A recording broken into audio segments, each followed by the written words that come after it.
Joining us now from Washington, Tom Fitton, the president of Judicial Watch. And Tom, great to have you with us.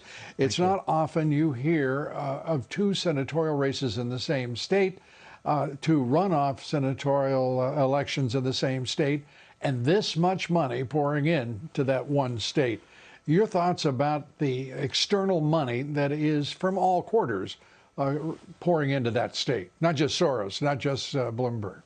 Yeah, and the Republicans will be spending a lot of money, not nearly as much as the left is aiming to spend. I think one of the big stories of this election is how ineffectual the big left money has been in determining election outcomes. They failed in their efforts to overtake state legislatures. They barely kept control of the House.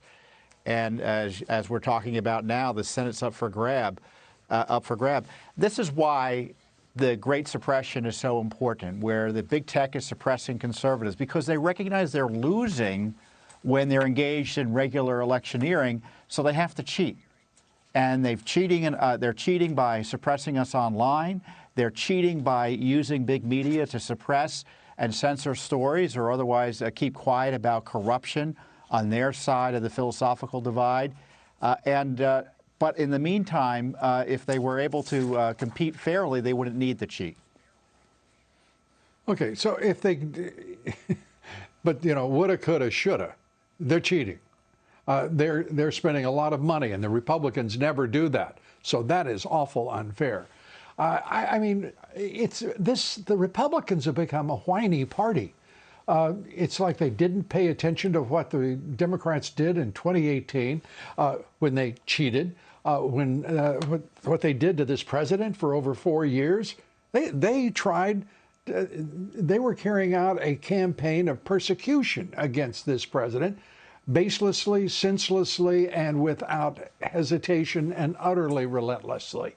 And now suddenly, in these waning days, as we approach the electors meeting on the 14th of December, the Republicans are complaining about money going into Georgia. The Republicans are complaining about the fact that the Supreme Court of Pennsylvania has 5 Democrats to only 2 Republicans on the bench. I mean, what in the hell? And you listen to their attorneys, and they sound like they're supplicants. They're going before these judges saying, please, please, will you listen to our story? Will you listen to the evidence? They're not demanding a damn thing. They're supplicants. They're everything but prostrate in front of these judges. What in the hell has happened to the Republican Party? We know what the Democrats are. They're the party of hate. They're going to do everything they can to win. What the hell is the Republican Party? Can you define it for us in one sentence?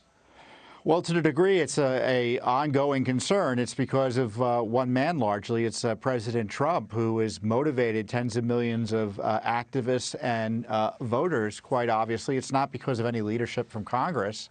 I mean, you don't have to be a liberal or conservative to draw that conclusion. And what's been so troubling to me as head of Judicial Watch, seeing this government corruption go unaddressed by the Republican clan here in Washington, D.C., they committed the coup impeachment against President Trump. You would have thought that never happened. And now you see Mayor Giuliani lay out the massive violations of civil rights in Pennsylvania and Michigan, targeting the people that put these people in office. This is a massive civil rights attack on American citizens. And if the courts don't want to hear it, and America, by the way. That's true. I mean, they're telling every American, your vote doesn't matter. We're going to rig it if necessary in various states. And if I were going back to Georgia, Senators Loeffler and Senators Perdue, they should right now say, if things come down to it in January 6th, when we get to certify this electoral college vote, we're going to raise questions. We're going to object to a election slate, that electoral college slate that comes out of a dirty election in Pennsylvania. We're going to object to an electoral college slate that comes out of a dirty election in Michigan or Wisconsin. But Tom, I understand. It could result in changing the outcome of the election as the left wants it to happen, as opposed to what legal voters want. No leadership, nothing will ever get done, Lou. Well, there's only one leader in the Republican Party, and his name is Trump. And by the way, you know, I just imagine what this country is going to, be without well, without a whining, complaining set of rhino senators on Capitol Hill. I mean, what would we do for the Greek chorus? I mean, it's pathetic what we're watching. And the American people are seeing this. This president, it's his party for now, and I think for decades to come, because he's the only Republican who's shown the guts and the brains and the principle to actually lead. And that has scared the living hell out of the entire establishment in both political parties, if truth be told. And we are telling the truth. Tom Fitton, great to see you. Thanks so much.